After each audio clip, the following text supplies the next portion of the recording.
Je découvre en fait dans la parentalité, dans la maternité, dans le fait de devenir maman que en fait je me découvre énormément d'aspects de ma personnalité que je ne connaissais pas. Toute cette intensité, toute cette violence, toutes ces choses-là, je les connaissais pas autant, donc je me connais beaucoup mieux maintenant. Pour que ses enfants, Abel et Souad, soient heureux et épanouis, Marion s'investit autant qu'elle peut. Elle lit sur la parentalité, joue avec eux, se lève la nuit, les allaite. Elle fait de son mieux à chaque instant. Mais une puissante fatigue, jamais soulagée, l'envahit. Petit à petit, elle s'énerve de plus en plus souvent, perd son plaisir à être parent et adopte des comportements aux antipodes de ce qu'elle estime être une bonne mère. Comment ce surinvestissement auprès de ses enfants l'amène à un burn-out ? Comment gère-t-elle les montées de colère qui l'envahissent ?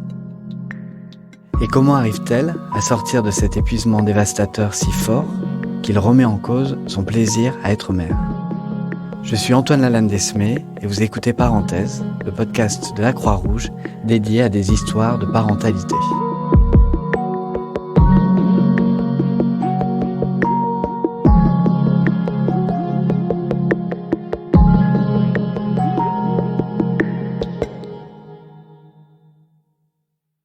Eh bien, en 2012, je me sens bien. Enfin, voilà, j'ai une vie absolument banale, normale, avec mon amoureux. Je suis éducatrice spécialisée depuis 2 ans et ça se passe très bien. Je suis effectivement une personne ouverte, dynamique. Voilà, j'adore découvrir plein de choses. J'aime découvrir de nouvelles personnes. Je suis assez positive de manière générale. Donc en 2012, on décide avec mon mari d'avoir un enfant.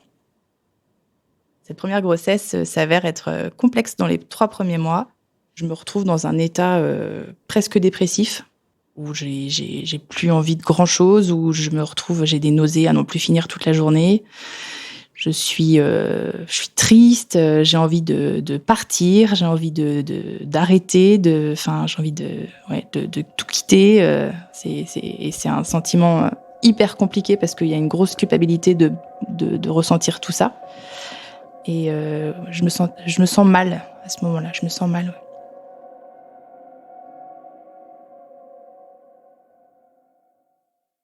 La suite de la grossesse, pas d'encombre. Ensuite, à part des maux de dos, des choses qui sont assez communes.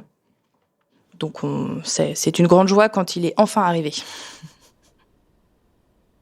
Dans la continuité de cet accouchement que je veux naturel, qui n'a pas eu lieu, je veux allaiter. C'est un choix que je mûris depuis que je sais que je suis enceinte. Et je l'allaite pendant 2 ans et demi, ce qui est très long, mais en même temps très, très chouette. Et c'est un allaitement à la demande, par choix. Résultat, j'ai peu de moments de pause. Je m'investis énormément. Je le garde beaucoup avec moi. Et je réponds à tous ses besoins. Février 2016, donc là, Abel, il a 3 ans. Et j'apprends de nouveau que je suis enceinte. Je retombe dans le même état qu'à la première grossesse, en fait. Je suis sur mon canapé, je regarde à l'extérieur un peu le regard dans le vide et vient dans mon esprit si je pouvais juste enlever mon ventre, le poser sur la table, partir. Là, j'avais envie de partir, ouais, j'avais envie de partir, de plus avoir de nausées, de plus avoir tout ça, tout ce qui m'incombe, là, j'ai plus envie. Voilà.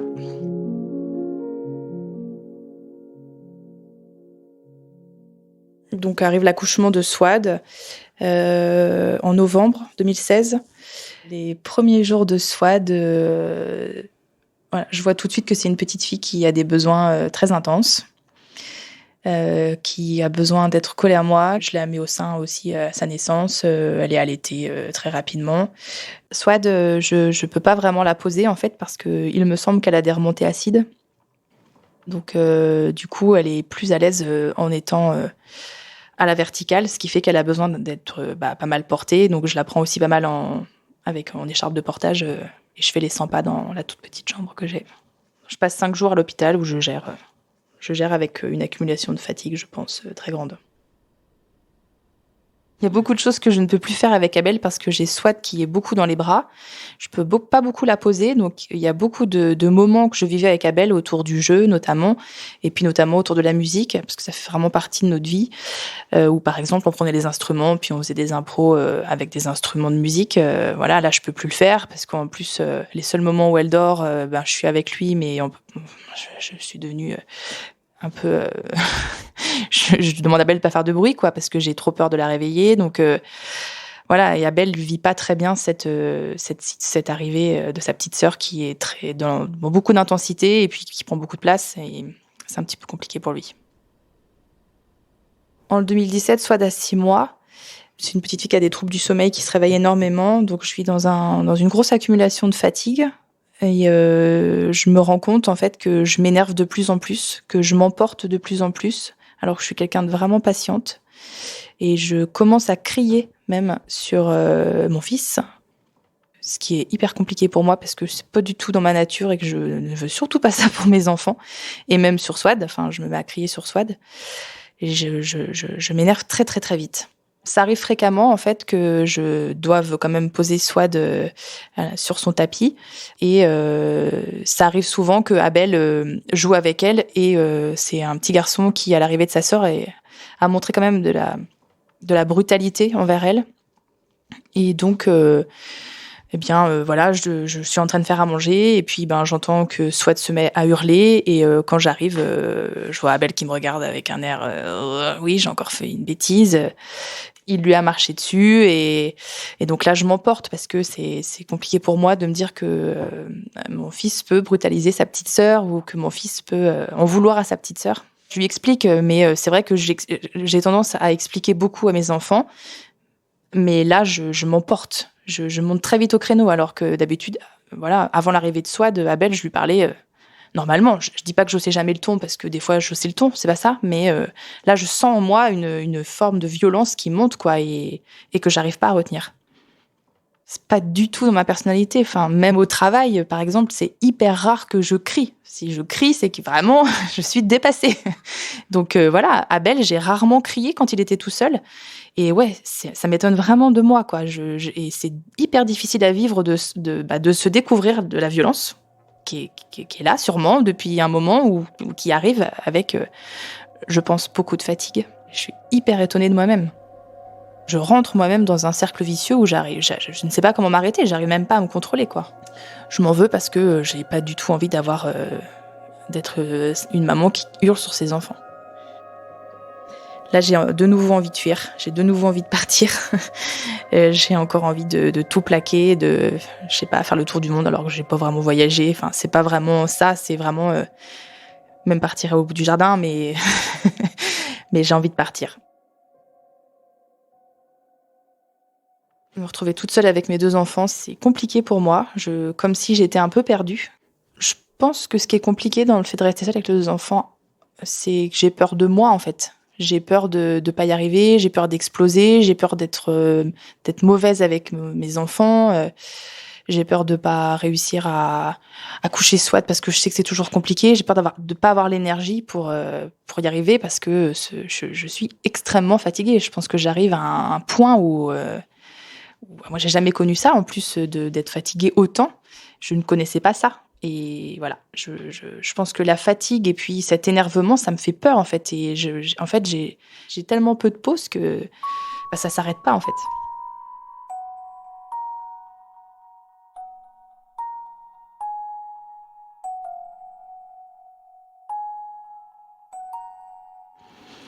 Aux 10 mois de Swad, je reprends le travail. Je reprends à 50%. Donc, je suis toujours en congé parental. Et je suis très heureuse de retourner travailler.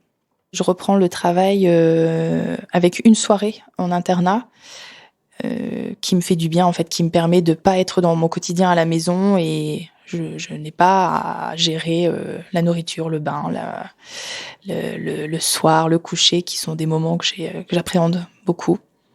Du coup, ça, c'est le mardi soir, et c'est ma soirée préférée dans la semaine, où j'ai vraiment ce temps, voilà, où je m'entends bien avec mes collègues, où ça se passe bien avec les jeunes du travail. Donc, c'est un moment de répit pour moi.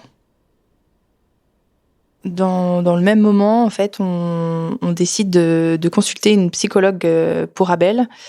parce que c'est un petit garçon qui a des émotions très fortes et il est très intense et il pique des grosses colères. Enfin, c'est vraiment hyper compliqué de l'arrêter. Il est assez brutal avec sa sœur, avec nous. Il tape beaucoup. Donc, on décide de consulter. Alors, la psychologue, on la voit pour Abel et on l'accompagne David et moi. Puis moi, en fait, j'accroche bien avec cette psychologue-là. Je lui demande, est-ce que je pourrais vous consulter aussi, parce que je sais que beaucoup de psychologues qui préfèrent ne pas prendre les membres d'une même famille. Mais elle est pas comme ça. Donc ça me plaisait bien qu'elle fasse ce pas de côté, parce que j'avais déjà consulté une psychologue pour moi avant d'avoir des enfants. Et ça me plaisait bien cette idée qu'elle puisse se dire, non, en fait, moi je fais autrement, ça me va, je sais faire la part des choses. Alors, j'ai aucune difficulté à parler. Je parle assez facilement. Ça me permet vraiment de vider mon sac, quoi. Je suis dans son cabinet, on discute et puis elle me dit très vite, je me demande même si c'était pas je crois que c'est la première séance où elle me dit vous êtes simplement épuisé et vous êtes en burn-out parental. C'est le mot burn-out parental, moi, qui m'a marqué, parce que je connais le burn-out professionnel à ce moment-là, mais pas parental. Et là, elle me dit, la difficulté, c'est que le travail, on peut l'arrêter, mais la parentalité, on peut pas l'arrêter. Donc, il faut trouver d'autres solutions. Elle m'explique que le burn-out, c'est un épuisement, que ça peut se rapprocher aussi d'un état un peu... c'est pas une dépression, que c'est pas la même chose, mais que effectivement, ça peut s'en rapprocher dans l'état, mais que c'est pas une dépression, ce qui me rassure, parce que moi, j'avais peur de faire une dépression ou de sombrer dans une dépression, d'être folle, voilà. Donc elle déconstruit tout ça. Moi, je suis facilement rassurée par les mots posés. Ça me rassure de savoir que c'est un burn-out, parce que je me dis, il y a quelque chose, et puis ça s'arrêtera. Je ne vais pas rester dans cet état. Et elle me dit, faut vraiment déculpabiliser, faut vraiment vous dire que ça va aller mieux, mais il faut dormir. Donc, à part ce conseil, dormez et prenez du temps pour vous. Sortez, allez marcher, allez voir vos copines toutes seules, confiez les enfants à votre mari, acceptez que vos enfants peuvent vivre sans vous, parce que c'est ça aussi, hein. Quand elle me dit les mots, je sais déjà tout ce qu'elle me dit. Mais le fait que ce soit quelqu'un qui me le dise, c'est ça qui m'a réveillée et c'est ça qui m'a fait, je pense, qu'a été mon déclencheur.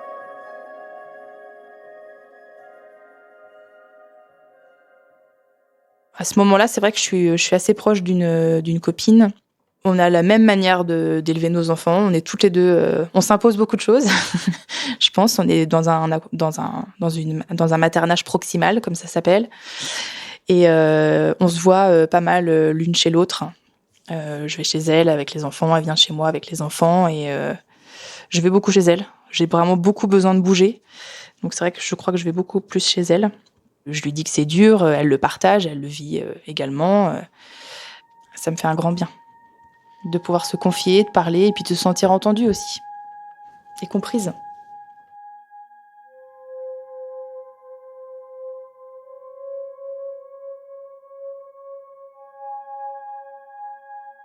Ce qui a été un gros travail pour moi, pour mes 2 enfants, et notamment pour Abel, parce que j'ai découvert ça avec Abel, c'est des grosses problématiques liées à la séparation. On a beaucoup travaillé sur ça avec beaucoup de professionnels après la naissance d'Abel, où j'ai l'impression qu'on me l'a arraché, parce que j'ai l'impression qu'on m'a vraiment arraché mon enfant et que j'étais pas prête et que lui non plus, et ça a commencé comme ça, notre histoire à tous les deux. J'ai souvent peur quand mes enfants sont loin de moi visuellement. Alors quand quelqu'un d'autre s'occupe d'eux, y a pas de souci. Quand ils sont chez leurs grands-parents, voilà. Mais quand ils sont avec moi et qu'on est en balade et que c'est moi qui suis responsable d'eux, j'ai souvent peur. Et il y a un événement qui me marque, qui est marquant pour moi, c'est que on est à un baptême. Abel a 5 ans, on part tous vers ce baptême. Et en fait, on se prépare. Moi, j'ai Swad qui est en porte-bébé. Voilà. Puis on met nos chaussures. Et puis je cherche Abel, je le trouve pas. Et je l'appelle de plus en plus fort. Il répond pas. Et là, je vois que la porte du portail est ouverte, ça donne sur la rue. Tout de suite, je me dis, ça y est, il a été enlevé. Voilà, ça c'est ma crainte principale, c'est qu'il soit enlevé. Je le cherche dans la maison, je dis à David, cherchons-le. Tout le monde commence à chercher Abel, pas d'Abel dans la maison. Là, je me dis, c'est pas possible, il est où? Et en fait, j'ai couru, c'était à la mer, j'ai couru vers la digue, et là, je le vois au loin. Mes jambes me lâchent à ce moment-là, vraiment. Je tombe, et je m'effondre en pleurs.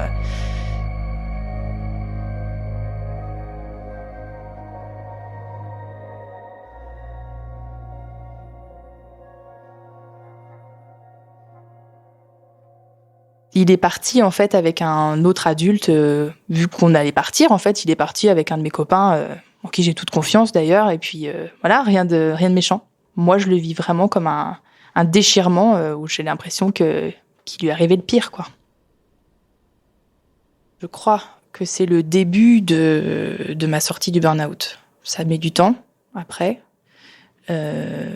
Mais je pense que oui, c'est le début de la sortie du burn-out. Parce qu'à ce moment-là, il y a quelque chose qui s'inverse ça s'inverse pas vraiment parce que j'ai encore du mal parce que mes enfants sont petits aussi, mais j'ai du mal à dire à mes enfants, fichez-moi la paix, je vais dormir, ou ton besoin, je l'écoute pas aujourd'hui parce que j'écoute le mien. Enfin, ça reste compliqué pour moi parce que c'est des petits. Je pense que plus grands, c'est plus facile qu'ils le comprennent. Mais, je fais l'effort de dormir davantage.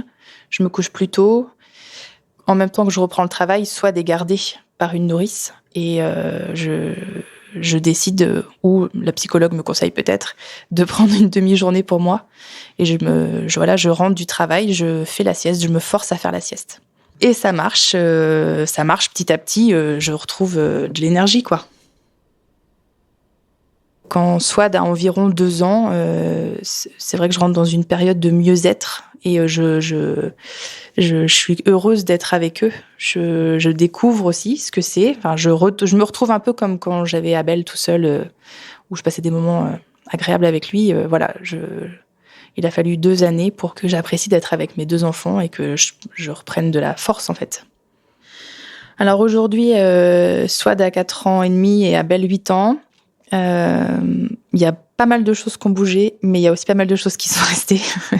Ce qui reste, c'est qu'il y a des filtres. J'ai moins de filtres qu'avant.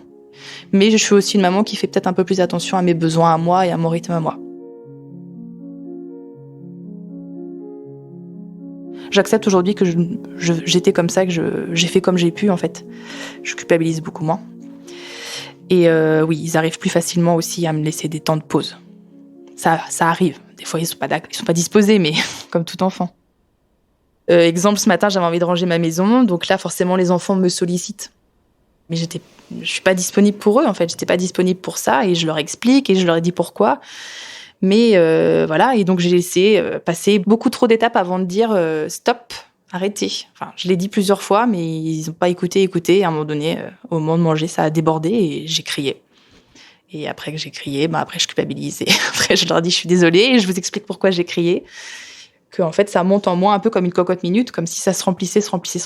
Et que à force de pas écouter ce que je leur dis et à force de pas être entendu, ça explose en fait. De toute façon pour moi la colère c'est vraiment un moment où on a franchi une barrière, un seuil où on peut plus vraiment, on n'est plus nous-mêmes, on sort un peu de nous quoi finalement. Voilà. Avant, j'avais pas d'espace pour recharger mes batteries. Maintenant, je les recharge. Je sais où aller les recharger, je sais ce qu'il faut que je fasse. Me coucher plus tôt, aller me promener, marcher, avec ou sans enfant, mais voilà, tant que je sors et que je suis à l'extérieur, voir du monde, voir mes copains, discuter, voilà, ça c'est vraiment des moments. Mes potes ou ma famille, enfin voilà, mais voir des gens, quoi. Dans les moments où je suis à la maison et que je sais que c'est un moment où je peux pas trop sortir parce qu'il pleut par exemple, c'est vrai que j'aime bien penser à des choses positives, repenser à des bons souvenirs et puis ou alors simplement repenser à des moments où on a été en famille et où on a réussi à bien se connecter ensemble parce que c'est ça en fait je trouve qui est important, on a plein de moments où on n'est pas forcément j'ai plein de moments où je suis pas forcément connectée à mes enfants. Et quand je me fâche, c'en est clairement un où on n'est vraiment pas connecté. Mais l'important, c'est de réussir à se reconnecter. Et pour se reconnecter, plein de moments en famille, quoi. Et le fait de repenser à ces moments de connexion, ça m'aide aussi à avancer et à me dire que oui, on a vécu une déconnexion, on a vécu un moment difficile, mais dans 3 heures c'est fini quoi. Il y en a 20 000 des moments de connexion avec les enfants, quand on prend le temps de le faire.